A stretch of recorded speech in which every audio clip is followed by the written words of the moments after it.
Yo les gars, ça fait très longtemps, vraiment très longtemps que j'ai pas fait de vidéo YouTube. Je vais vous expliquer un peu pourquoi et tout. Mais au calme, on est là, on est de retour. Regardez, il y a qui?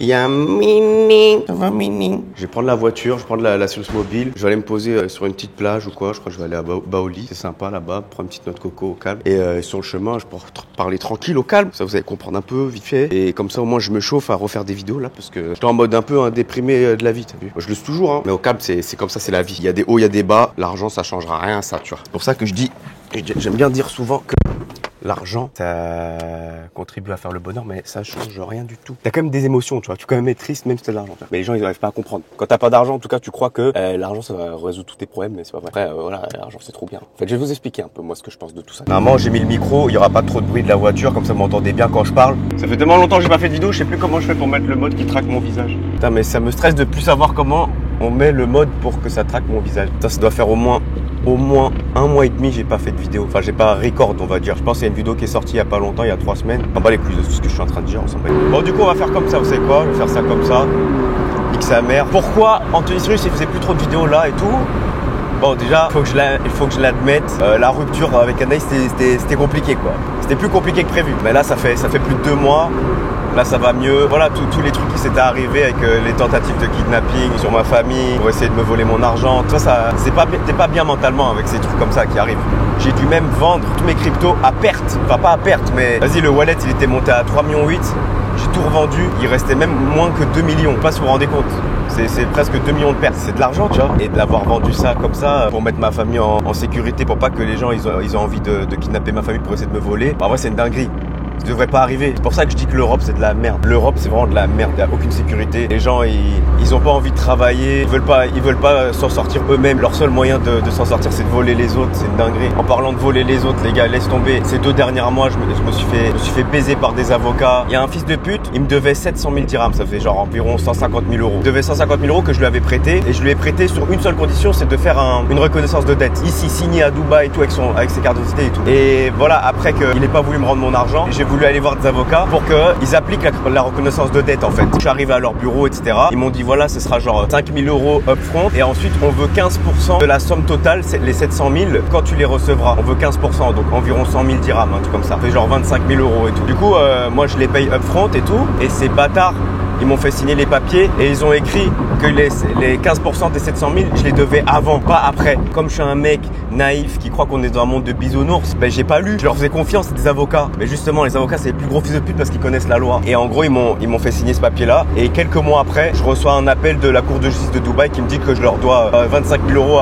au cabinet d'avocats. Alors que le mec, il m'a toujours pas rendu mon argent. Ils ont même pas fait leur travail correctement. Et j'ai pas le choix, en fait. Je dois les payer. Du coup, je les ai payés. Plus, les gars, ma Rolls, les gars, vous imaginez l'histoire de fou. Ma Rolls, les gars, ça fait 8 mois qu'elle est dans un putain de garage et qui veut pas me la rendre et que j'ai ouvert.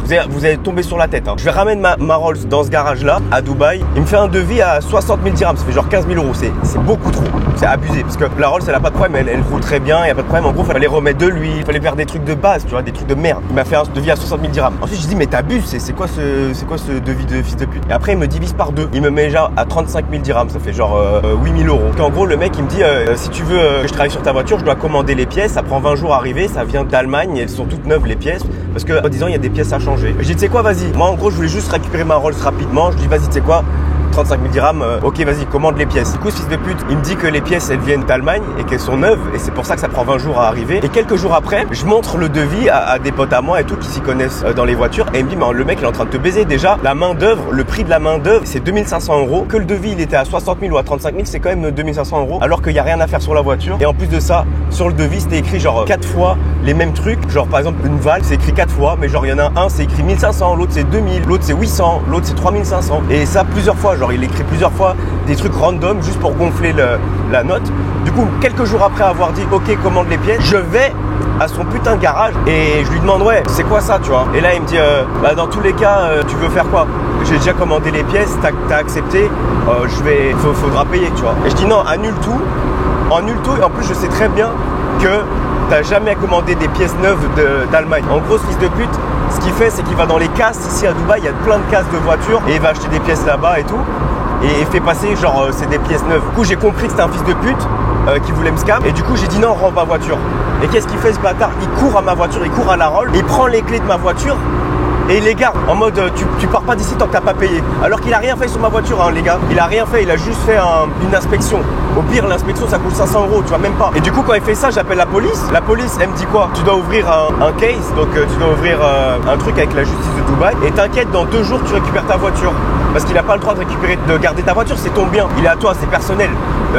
C'est 2 choses différentes. Même si, admettons, j'ai tort, parce que j'ai dit ok, commande les pièces, etc. Il n'a pas le droit de garder ma voiture, ce qui est logique. Au final, je fais le case et laissez tomber les galères. Déjà, je dois payer je sais pas combien.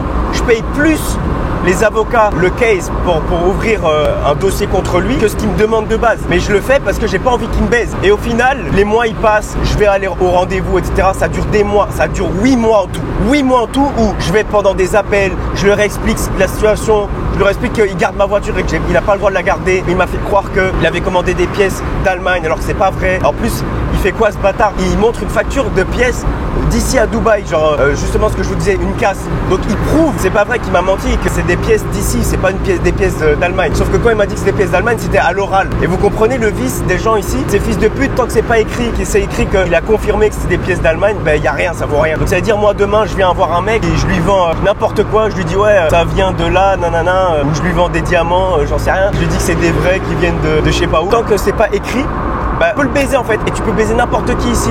Tu peux même venir faire signer un papier à quelqu'un qui lui dit qu'il me doit 1 million d'euros. Et si le mec il signe et qu'il n'a pas vu que c'est écrit en petit qu'il doit 1 million d'euros, bah, après je peux aller à la justice, appliquer ça et le mec il me doit 1 million d'euros. C'est n'importe quoi. Donc ici il y a vraiment des gros fils de pute. Et du coup pour la Rolls, là j'ai été jugé, il y a eu le jugement après 8 mois, galère où j'ai fait des avocats, où il y a eu plein d'appels, j'ai dû expliquer, etc. Et mon erreur, c'est de pas parler arabe. Parce que pendant les appels, mon avocat il peut pas venir, c'est moi je dois parler. Et le mec il parle arabe, moi je parle pas arabe et tout le monde il parle arabe. Et les gens ils parlent un peu en anglais, etc. Et ils me laissaient pas parler. Et en gros, j'ai été jugé. Et vous savez quoi, c'est quoi mon jugement? C'est un truc que j'ai accepté quand la police elle est venue pour m'aider à récupérer la voiture. J'ai dit à la police, j'étais prêt à payer les pièces, genre 25 000 dirhams, sans la main d'œuvre, 6 000 €, seulement si j'ai les pièces devant mes yeux. Parce que ce fils de pute du garage, il me dit paye et demain t'auras tes pièces. Mais en gros, ça veut dire quoi? Ça veut dire que le mec il a pas de pièces, il va prendre mon argent et il va aller à la casse, il va aller racheter des pièces random. Et je refusais ça, tu vois. Donc au final, j'avais dit à la police que j'étais prêt à payer les pièces s'il les avait. Et là, j'ai été jugé la semaine dernière. Le mec, il me doit rien du tout. Il a gardé ma voiture pendant 8 mois. En plus de ça, il me disait que pour chaque jour qu'il garde la voiture, il doit payer 250 €. C'est un malade, genre un fils de... Et au final, je dois payer les pièces, les 25 000. Donc quelque chose que j'étais prêt à faire. Et j'ai toujours pas ma voiture. On sait même pas elle est où ma voiture. Elle est même plus à son garage. On sait même pas elle est où ma voiture. On sait même pas elle est où ma Rolls. Ça fait 8 mois. Donc j'achète une voiture pour des centaines de milliers d'euros pour qu'un fils de pute il la garde en toute impunité. Et en plus de ça, je lui dois de l'argent. Alors qu'il a rien fait sur ma voiture, il a rien travaillé, il m'a menti, il m'a scam, il m'a fait une fausse facture. Ah ouais, ça j'ai pas dit.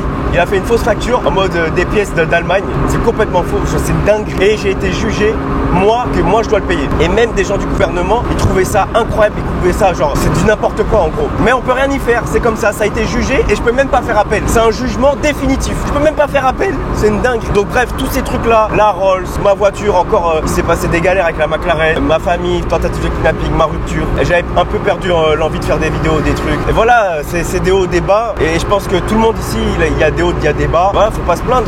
Ça arrive quoi, c'est normal. Et je me dis, quand tu tombes bas, tu peux pas tomber plus bas quoi. Donc voilà, j'ai essayé de me mettre au sport. Voilà, j'ai pris un peu du poids, mais voilà, la vie elle continue. Là, je vais aller là-bas au lit, je vais me poser, je vais essayer de chill un peu. Et je vais essayer de tout doucement reprendre les vidéos. Enfin, même les TikTok, les Reels et tout. Je faisais rien, j'avais envie de rien. Toute la journée, je jouais à League of Legends. Quand je me réveille, je restais dans mon lit, j'avais envie de rien. J'étais un peu en dépressif. Dans tous les cas, j'ai envie de vous dire un truc. Quand vous êtes en état comme ça, dépressif, ou vous avez envie de rien, il n'y a personne qui va vous sauver. Personne qui en a rien à foutre de votre vie. Même des gens de votre famille, ils en ont rien à foutre de vous. Hein. Sachez une chose, si vous voulez vous en sortir, que ce soit mentalement, que ce soit financièrement, c'est vous qui devez le faire. Il n'y a personne qui va vous faire à votre place, il n'y a personne qui va vous sauver. Il y en a plein, vous m'envoyez des messages, je reçois des messages, ouais, envoie-moi 10 000 €, 20 000 €, s'il te plaît, j'en ai besoin, nanana.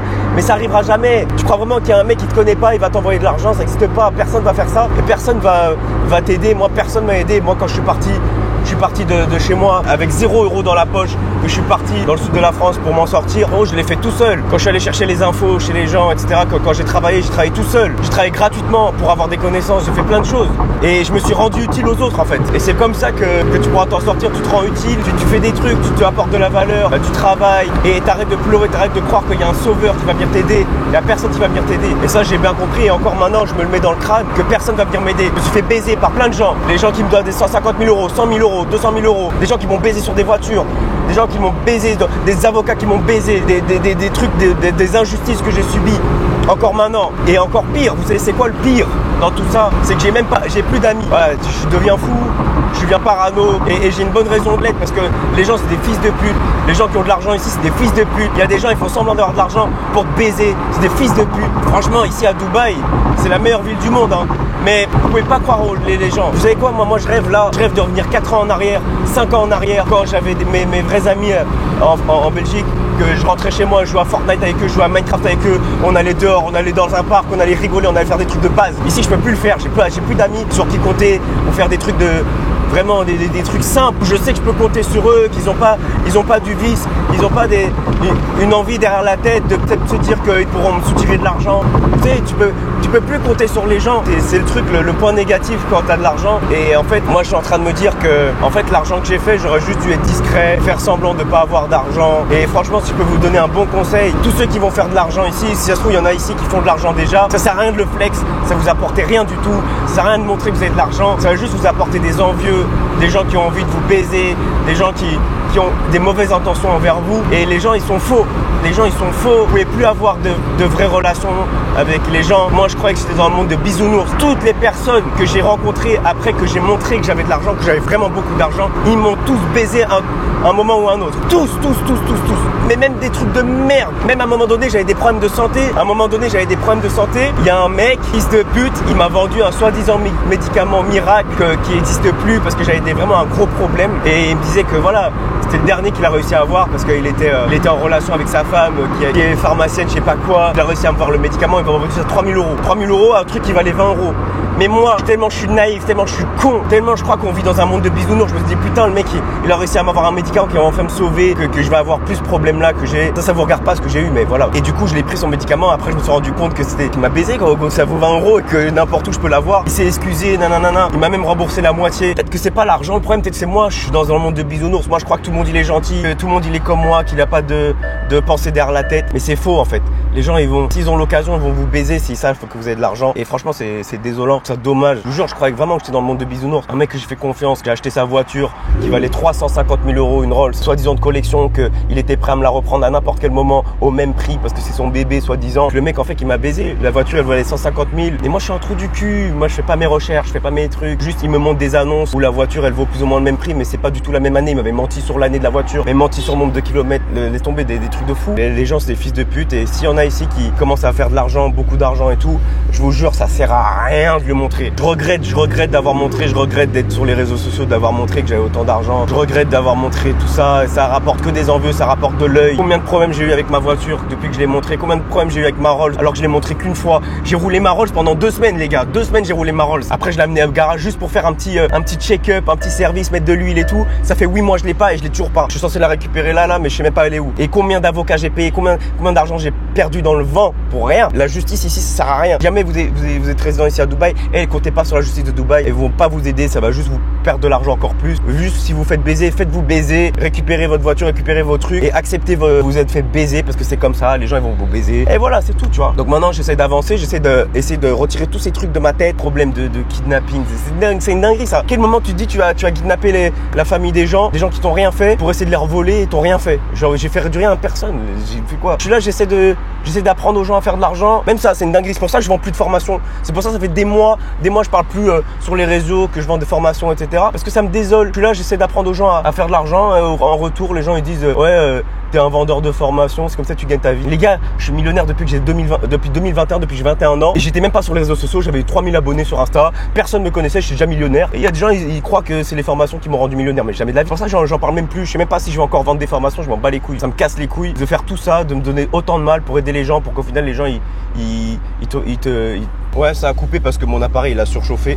En gros, les formations, je crois que je vais arrêter d'en vendre. Je vais peut-être juste faire des coachings et puis voilà. Et sinon, je vous expliquais aussi que, vas-y, ça sert à rien d'être gentil. Je vous jure, ça sert à rien d'être gentil. Rien vous apporter de bien dans votre vie. Soyez gentil au fond, au fond de vous, mais le montrez pas. Je vous jure, ça sert à rien. Laisse tomber, ça m'a rien apporté de bien d'être gentil. Soyez pas naïf aussi. Moi, j'étais un trou du cul, frère. Je pensais qu'on habitait dans un pays de bisounours, que tout le monde était gentil, que personne ne veut votre mal, mais c'est complètement faux. Surtout quand vous avez de l'argent. Une leçon serait si vous faites de l'argent, le montrez pas, ça sert à rien. Voilà, vous avez de l'argent de côté, c'est bien. Le montrez pas. Faites comme si vous étiez pauvre. Ah, t'en bats les couilles de la vie des gens, de toute façon. Tu veux impressionner qui? On s'en bat les couilles. Même pour les meufs, ça en change que dalle, hein. Côté de l'argent ou pas de l'argent, ça change que dalle. Là, j'ai baisé des meufs, j'avais des paquets atomiques. J'allais avec ma voiture toute pourrie là, ma voiture chinoise. J'allais dans la rue, comme ça, j'habillais comme ça en t-shirt noir, comme ça. Je vais dans la rue, j'aborde des avions de chasse et je les baise, voilà. Ça change rien. Les voitures, le luxe, et justement, quand tu viens avec des grosses voitures et tout, les meufs elles vont se dire oh lui, vas-y, il faut que j'essaye de sécuriser, etc. Du coup, elles vont pas baiser avec vous. Elles vont essayer de vous sécuriser en mode votre mec, etc. Elles vont vous demander de la faire sortir au restaurant, lui acheter des trucs, etc. Ça sert à rien. Faut pas montrer aux meufs que vous avez de l'argent, ça sert à rien. Faites comme si vous étiez pauvre. Putain de clochard. Plus t'es un clochard, plus les meufs tu vas les baiser facilement. Plus t'as de l'argent, plus les meufs elles vont essayer de te sécuriser en mode t'es un mec bien avec de l'argent, etc.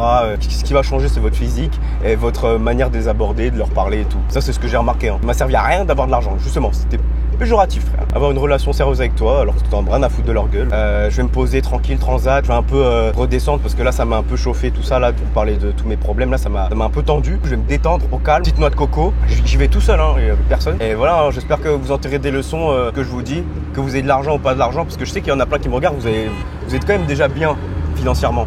Franchement les gars, je vous jure, faut pas le montrer. Et voilà, mon rêve, ce serait de revenir 4 ans en arrière, d'être avec mes potes, faire des trucs de merde. Et je sais qu'il n'y a pas de vice, il n'y a pas de trucs bizarres, qu'il n'y a rien à gratter de toute façon. Je vais faire quoi? Bref, c'est toujours mes potes hein, d'ailleurs. Hein. Je les vois, mais c'est juste que bon, je les vois une fois par an et puis c'est plus la même chose. Tu sais, ils ont tous un travail. Là, tous mes potes, ils ont un travail, ou alors il y en a, ils sont au chômage. Enfin, mes anciens potes, je parle. Donc, c'est pas comme si vous pouvez faire comme avant, jouer à Fortnite, à Minecraft toute la journée. Et je vous jure, vous vous rendrez compte plus tard. Parce que je sais qu'il y a plein de jeunes qui me suivent, qui ont 18 ans, 19 ans, 17 ans et tout. Vous vous rendrez compte plus tard que c'est une chance d'avoir 17-18 parce que vous n'avez pas de problème, vous n'avez pas de vrais problèmes.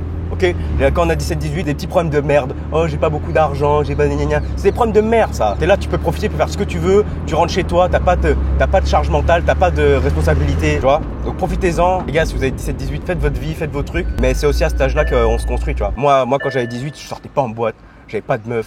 Je faisais rien du tout et je travaillais sur mon business. Je peux vous donner un bon conseil, c'est de faire ça aussi. Tu vois. En même temps, tu profites avec tes potes, tu fais tes trucs d'adolescent, de jeune adulte, mais en même temps, tu construis ton avenir. Si tout ce que j'avais fait auparavant, je l'avais pas fait, j'en serais pas là aujourd'hui. Et c'est un sacrifice à faire parce que y en a pour certains, c'est dur de consacrer au moins 1 an, 2 ans à sa santé financière et tout. Quand on a 17, 18, 19, alors que c'est le meilleur moment. Que t'as pas de responsabilité, tu peux prendre des risques, tu peux faire plein de trucs. Et c'est à ce moment-là que tu dois te creuser la tête, tu dois travailler comme un acharné. Et voilà quoi. Bon, là, je viens d'arriver à Baoli, c'est full. Du coup, je vais aller à un autre endroit. Wow. On est samedi après-midi et que j'ai rien réservé du tout. Il y a tout qui était full, tous les beach clubs étaient full. Du coup là je me suis posé dans un restaurant italien et ils ont une petite piscine au calme et ils sont au bord de la mer. Après j'irai me baigner au calme. C'est assez sympathique, regardez. Là-bas, les potos, la guerre en Italie. Ouais la guerre. Et voilà. Wow. Petite lasagne.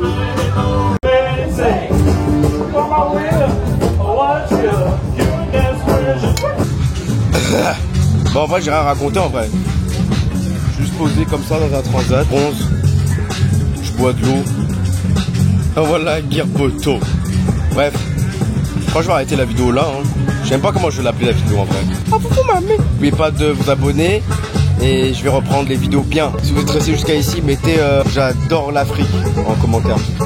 Allez, bisous.